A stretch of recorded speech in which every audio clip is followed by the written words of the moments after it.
Dando continuidade à nossa aula de Direito Constitucional, vimos no bloco anterior que o poder constituinte nada mais é do que o poder maior de criar o documento constitucional de um Estado.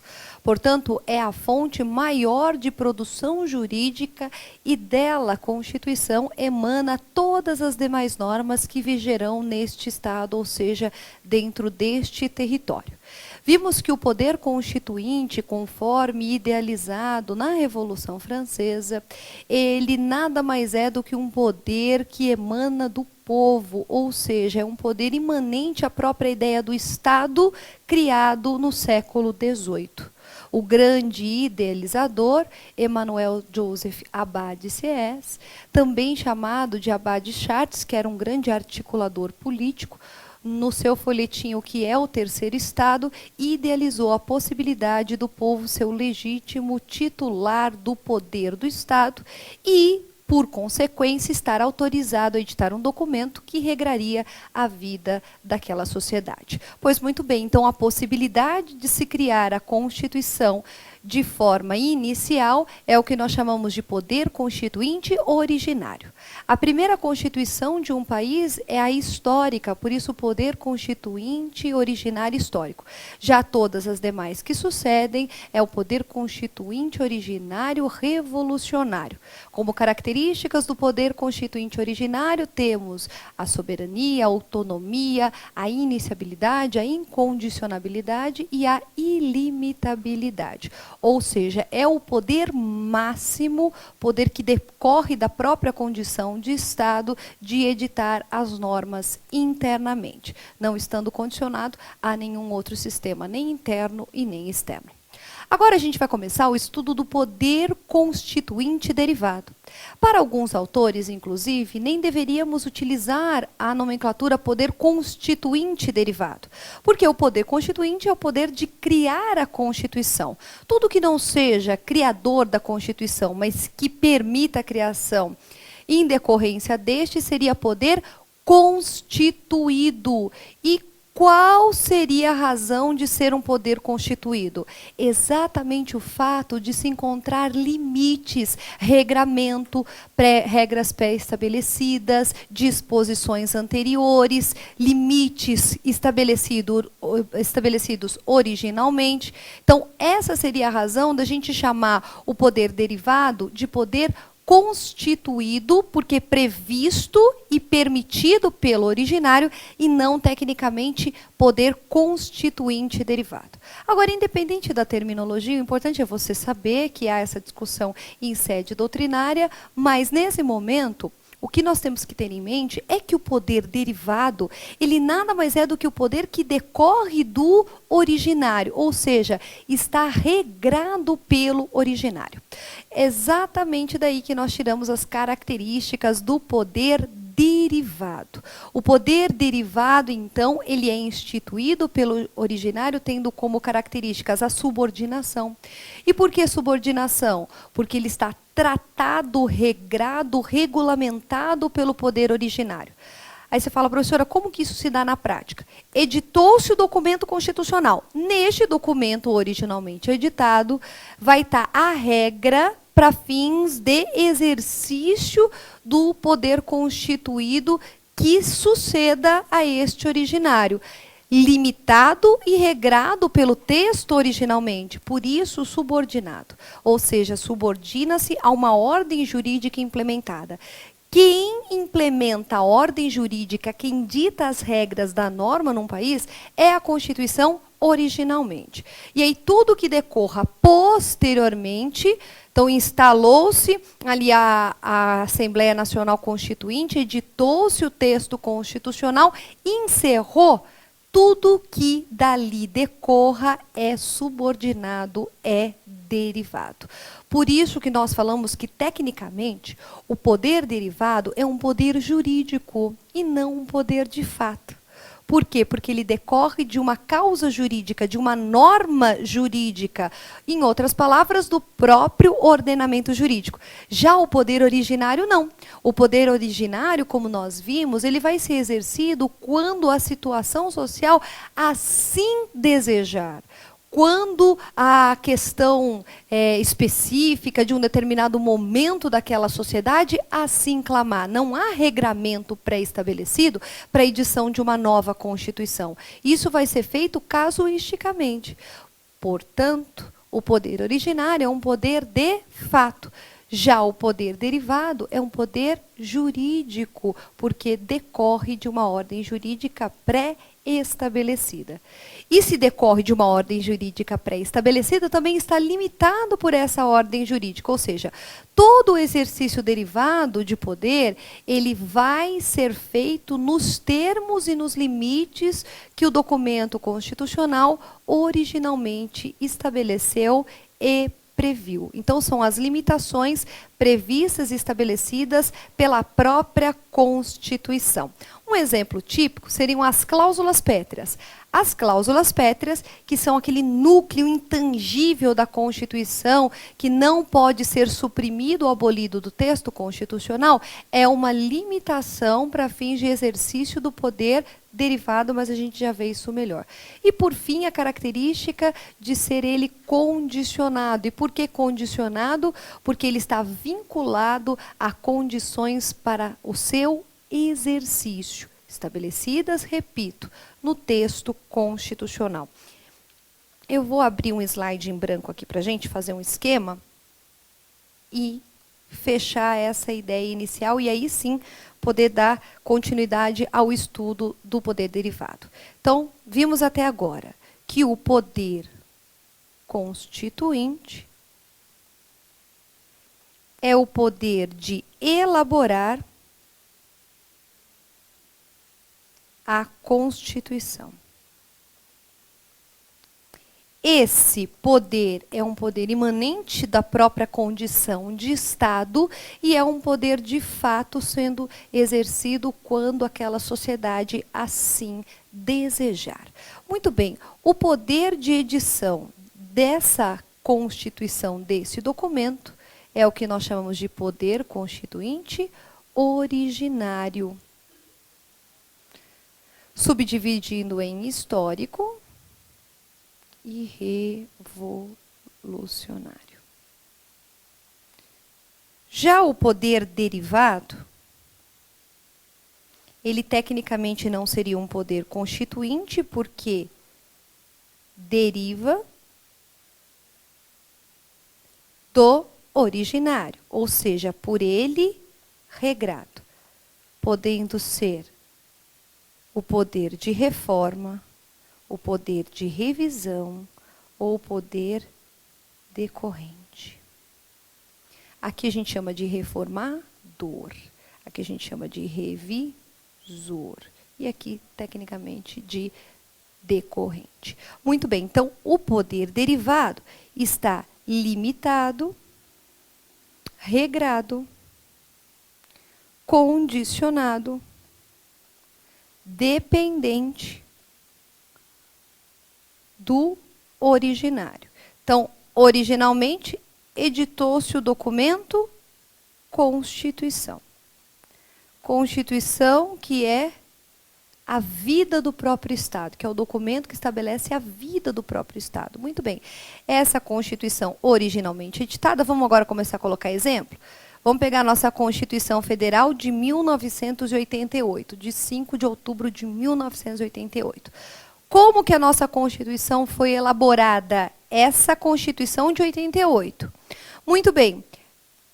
Os representantes do povo reuniram-se no que chamamos de Assembleia Nacional Constituinte. Aí você fala, professora, o que é uma Assembleia Nacional Constituinte? Gente, o que é uma Assembleia? Assembleia é uma reunião. Uma reunião ali que as pessoas defendem os seus interesses. Não tem uma assembleia de condomínio no seu prédio? Então, a mesma coisa, só que aqui não é uma assembleia de condomínio. Aqui é uma assembleia em que esses representantes do povo irão elaborar o documento máximo do Estado. Tecnicamente, esses representantes deveriam ser diretamente eleitos para a Assembleia Nacional Constituinte, para aí sim termos a Constituição democrática em todos os seus aspectos. Na Constituição de 88 não foi isso que aconteceu. A nossa Assembleia não foi votada diretamente para essa finalidade. A gente não escolheu representantes diretamente para essa finalidade, mas sim foram utilizados representantes que já estavam em cargos de poder no nosso legislativo da época para fins de compor a Assembleia Constituinte. O Supremo já se posicionou quanto a esse fato, dizendo que não há o menor problema em a gente não ter designado uma eleição direta, uma escolha direta para a composição da Assembleia Nacional Constituinte. Isso porque tivemos uma revolução branca, uma transição branca de poder, não precisou ter guerra, não precisou ter uma revolução tecnicamente, e como houve essa transição, entre aspas, amigável, né, pacífica, entre o regime militar e a democracia, o que se tinha naquele momento era a necessidade de se escolher um corpo que se fizesse um documento que atendesse o clamor social, sem a necessidade de diretamente fazer uma eleição para essa finalidade. Então, o Supremo, se posicionando nesse sentido, disse que não há nenhum problema na nossa Constituição quanto à sua representatividade popular.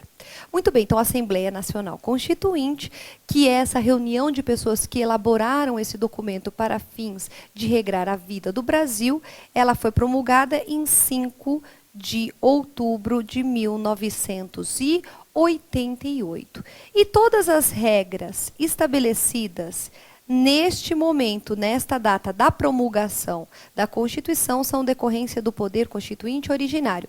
Ele exerce esse poder por meio da promulgação e se esgota. Posteriormente, a 5 de outubro de 88, qualquer tipo de arranjo para fins de regramento da vida estatal é poder derivado, porque já está limitado, condicionado, regrado ou dependente desse texto já estabelecido e que deve ser respeitado e obedecido.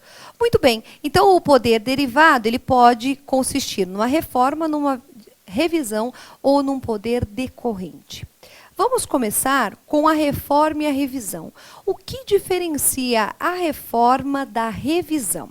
A reforma, ela nada mais é do que uma alteração pontual, temática do texto constitucional. Então, a reforma é uma alteração pontual, temática do texto constitucional. Quando que eu faço uma reforma? Quando eu quero alterar um tema específico, um artigo especial, voltado especificamente a um tipo de assunto. Já a revisão, ela é geral, ela é ampla, não se limitando a uma temática, a uma questão. Então, o que diferencia a reforma de revisão? A reforma, ela é específica, pontual, ligada a um tema. Já a revisão, ela é ampla, genérica, não se restringindo a uma temática. A ideia da revisão é, passado algum tempo da promulgação da Constituição, literalmente revisitar os dispositivos para fazer um remanejamento de acordo com as necessidades que foram surgindo nessa experiência de 5 anos pós-promulgação da Constituição. Então, a ideia é uma revisitação num contexto geral da Constituição e não simplesmente voltada a um tema, a um instituto ou a uma questão. Certo?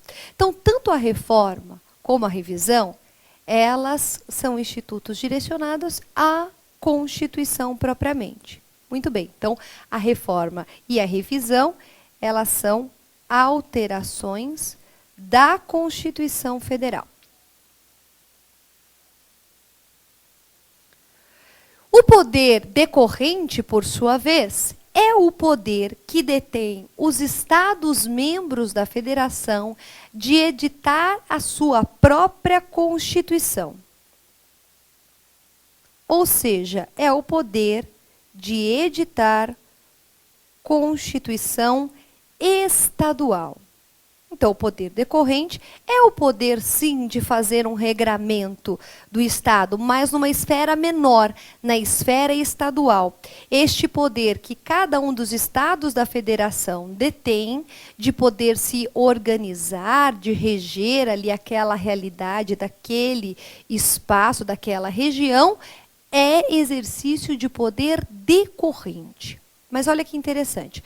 Por que o poder decorrente, ele é poder derivado? Ele é poder derivado porque ele está limitado, regrado, condicionado e depende do poder originário.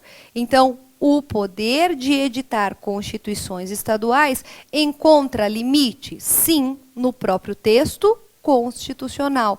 Tem regramento, tem requisitos para o exercício, tem condições? Sim, e tudo isso está disciplinado pelo texto constitucional originalmente. Então, como ele não é soberano, ele não é a representação de um poder que decorra do próprio Estado independente e soberano, mas sim de uma descentralização interna regional, ele não é soberano, e sim autônomo, por isso ele não é ilimitado, e sim limitado, condicionado, dependente e reflexo da Constituição Federal. Muito bem, então vimos de forma geral, essa classificação doutrinária. O que eu quero fazer com vocês agora? Analisar cada um dos pontos específicos do poder derivado revisor, reformador, e aí sim a gente fala do poder decorrente. Vamos começar com o poder constituinte derivado revisor. Muito bem, vamos falar então da revisão. A revisão é a via extraordinária de alteração da Constituição. Por que via extraordinária? Porque não é a regra. É uma situação excepcional. É uma situação prevista originalmente que previa a revisitação de todo o texto constitucional para fim de fazer ali alguma adequação necessária de acordo com a passagem do tempo e o dia a dia da aplicação da norma. A revisão, ela tem previsão no artigo 3º do ADCT. O ADCT, que são os atos de disposições constitucionais transitórias, prevê a possibilidade de revisão constitucional. Ocorre que a revisão, diferente da reforma, teve uma limitação de ordem temporal. A limitação de ordem temporal, ela tem previsão expressa no artigo 3º do ADCT. O que o artigo 3º do ADCT estabelece? Que a reforma, ela deveria acontecer 5 anos após a promulgação da Constituição. Então, a promulgação se deu em 5 de outubro de 1988. Elaborada pelo Congresso Nacional para fins de revisão global do texto constitucional em sessão unicameral com aprovação de maioria absoluta dos membros das casas. Então, vejam só, esses são os requisitos traçados pelo artigo 3º do ADCT. Requisitos esses que não se confundem com os requisitos de reforma. Então, a reforma, ela traz requisitos diferentes da revisão. E é aí que você cai na pegadinha do seu examinador. Cuidado! Revisão não se confunde com reforma. A revisão tem os requisitos previstos no artigo 3º, que são Congresso Nacional, que vai fazer essa alteração 5 anos após a promulgação da Constituição, por meio de maioria absoluta de seus membros em sessão unicameral. Muito bem. Se o artigo 3º do ADCT estabelece que 5 anos após a promulgação da Constituição, haveria necessidade de ser feita uma uma revisão pelo Congresso Nacional, será que essa revisão ela pode ser feita a qualquer tempo? A resposta é não. E esta revisão aconteceu lá em 1994. Já foi realizada esta revisão. Se a gente contar 88, foi feita ali em final de 93, foi início de 94. A revisão realizada, e da revisão decorreram 6 emendas constitucionais que propuseram ali a alteração dos mais diversos temas. Ok? Então, essa limitação da revisão, ela não se encontra na reforma. Outra questão interessante. O poder de revisão não se confunde com o poder de reformar. Só que para a reforma, a gente vai estudar já já, existe limitação. E essa limitação que eu estou falando agora é uma limitação de ordem material. Essa limitação material aplicável à revisão, à reforma, também é aplicável à revisão? E a resposta para o concurso público é que sim. Tanto a revisão quanto a reforma devem respeitar as limitações materiais de conteúdo, de temática previstas no texto constitucional. Em outras palavras, devem respeitar ambas as chamadas cláusulas pétreas. Outra questão importante. A revisão está prevista no artigo 3º do ADCT. Haveria possibilidade de se fazer uma emenda constitucional alterando o artigo 3º do ADCT, suprimindo esse prazo de 5 anos e realizando diversas revisões sem essa limitação temporal? O assunto é polêmico na doutrina. Existem autores que entendem que sim e autores que entendem que não. Agora, independente do entendimento, se houvesse essa alteração, se suprimisse o prazo e fosse feita uma revisão, essa revisão deveria sim respeitar as limitações materiais das chamadas cláusulas pétreas. Muito bem. Já a reforma é uma via ordinária de alteração. Então, a revisão extraordinária, a reforma ordinária. A reforma, ela altera a Constituição em temas específicos, em assuntos delimitados, em questões pontuais. Portanto, a Constituição, ela pode ser alterada em questões específicas, nos termos que estabelece o próprio dispositivo constitucional e dentro das limitações que o próprio texto constitucional também estabelece. Só que agora é importante a gente estudar quais são essas limitações aplicáveis ao poder reformador. Então, o que se aplica ao poder reformador e que não se aplica à revisão, ou o que se aplica à reforma, que também se aplica à revisão. Vamos falar agora, então, das limitações ao poder reformador. Muito bem. Eu vou abrir um outro slide aqui para nós e eu vou esquematizando.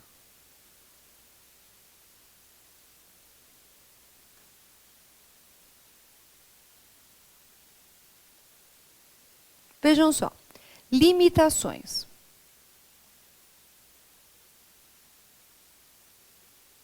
Podemos trazer várias limitações aplicáveis ao poder constituído.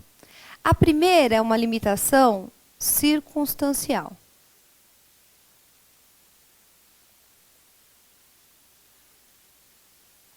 Circunstancial. A segunda é uma limitação material.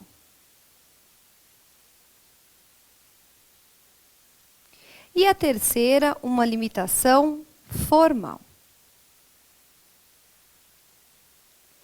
Dentre essas limitações, eu não elenquei a limitação temporal. Por que que eu não elenquei? Porque a limitação temporal só é aplicável à revisão. Então, só existe limite de tempo para o exercício do poder de revisão e não para o poder de reforma. A revisão tem limitação temporal. 5 anos após a promulgação da Constituição, como prevê o artigo 3º do ADCT. Já as demais limitações, elas são aplicáveis tanto à revisão quanto à reforma que nós estudamos agora.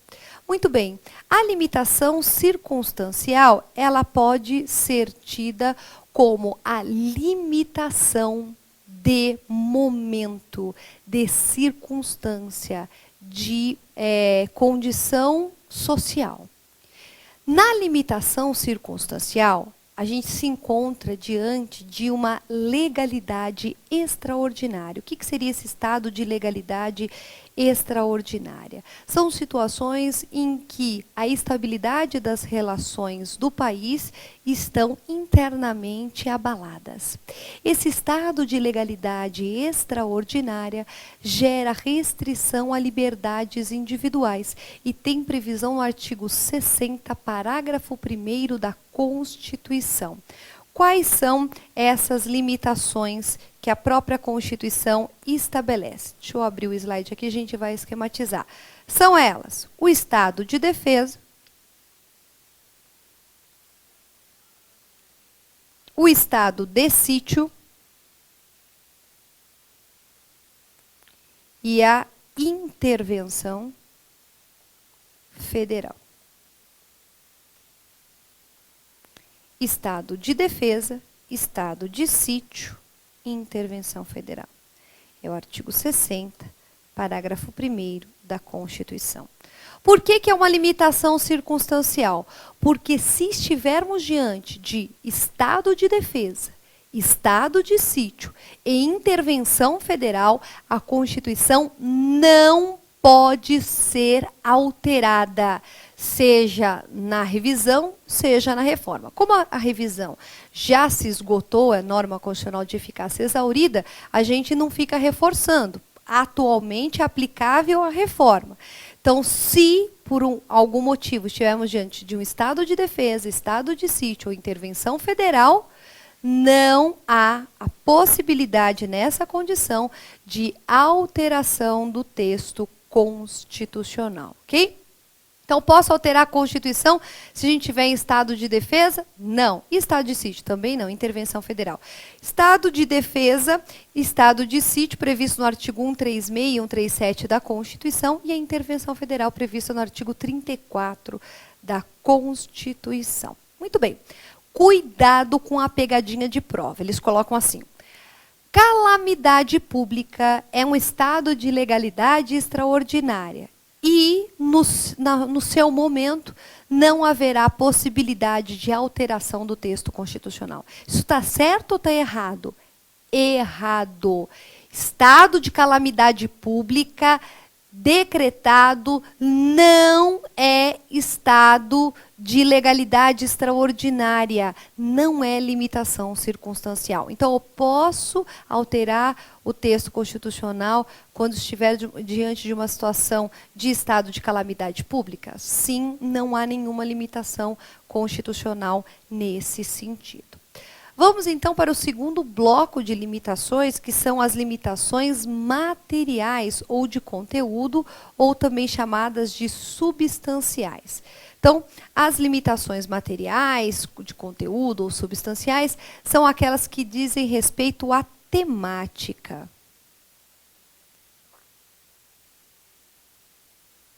Então, já sei que a Constituição não pode ser alterada nessas circunstâncias.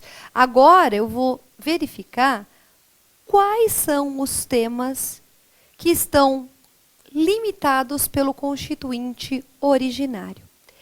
Toda temática limitada pelo Constituinte originário é chamada de cláusula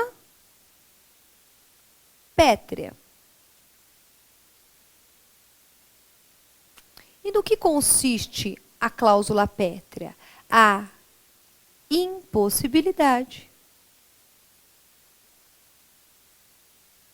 de abolir, e eu vou colocar o verbo aqui chamando bastante atenção, esses temas da Constituição. Então, uma cláusula pétrea é aquela que impossibilita a supressão, a redução daquela temática do texto constitucional. Então, todas as vezes que eu tenho um tema que não pode ser abolido ou ter a sua aplicação reduzida por meio de alteração constitucional, eu tenho ali uma cláusula pétrea. Muito bem, quais são as cláusulas pétreas? Que no Brasil não se restringe a uma única. Elas têm previsão no artigo 60, parágrafo 4º da Constituição. E são elas expressamente previstas: a forma federativa de Estado, o voto direto, secreto, universal e periódico, a separação dos poderes e os direitos e garantias individuais. Ok? Então, voto direto, secreto, universal, periódico, separação de poderes, forma federativa de Estado, direitos e garantias individuais. Previsão expressa do artigo 60, parágrafo 4º. Olha só que questão interessante e importante para você. O artigo 60 é o que trata do poder de reformar. Tanto que se você abrir a Constituição, você vai ver lá, artigo 59, os atos normativos. E o artigo 60, das emendas constitucionais. A Constituição pode ser emendada com acordo com a proposta e vem todo o regramento de reforma constitucional. Lembra que a revisão está prevista lá no artigo 3º do ADCT?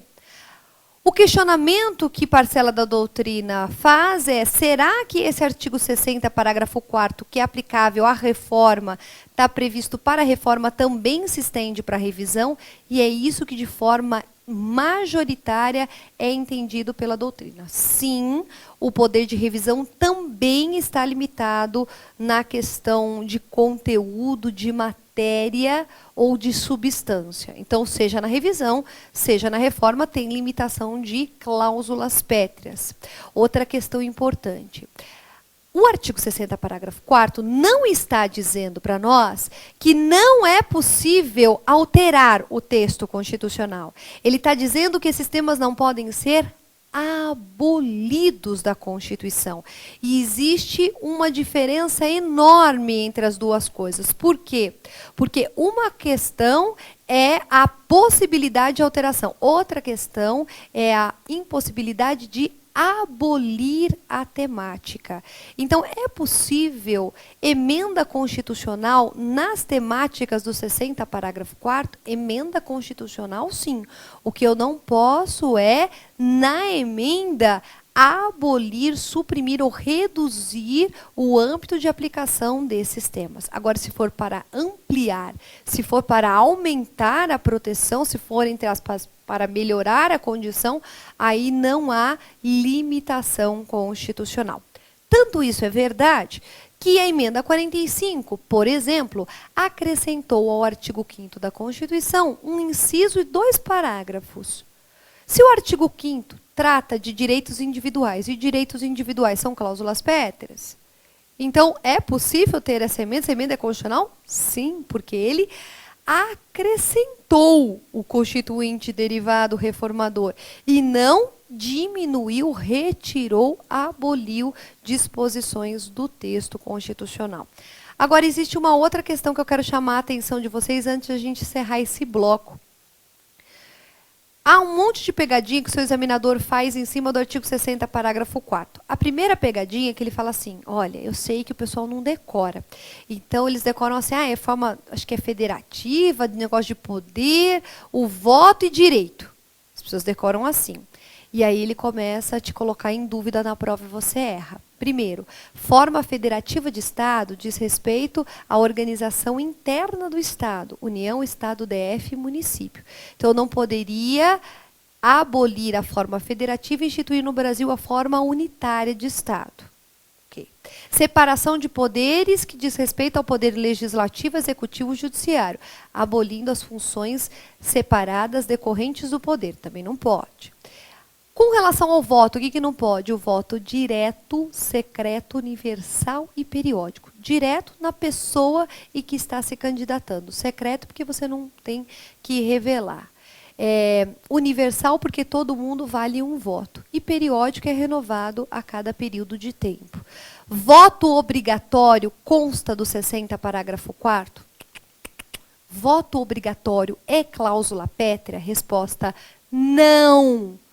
Aí você fala, mas professor, eu vi na Constituição, lá na Constituição, tá que o voto é obrigatório. Sim, tá no texto. Mas poderia ser alterado da Constituição esse dispositivo? Poderia. Então, poderia ter alterabilidade? Poderia. O voto obrigatório não é cláusula pétrea. E outra questão para a gente finalizar é que somente os direitos e garantias individuais estão previstos como cláusulas pétreas. Só que, na prática, o Supremo Tribunal Federal estende a proteção a todos os direitos fundamentais, ou seja, a todo o título 2 da Constituição. Direito individual, coletivo, social, de nacionalidade, político e partidos políticos. Todos os previstos no título 2, não só o direito individual. E o Supremo estende essa proteção com base no princípio da proibição do retrocesso. Agora, cuidado. Expressamente, cláusula pétrea é só direito e garantia individual. Vamos encerrando esse bloco por aqui e a gente dá continuidade já já com a matéria.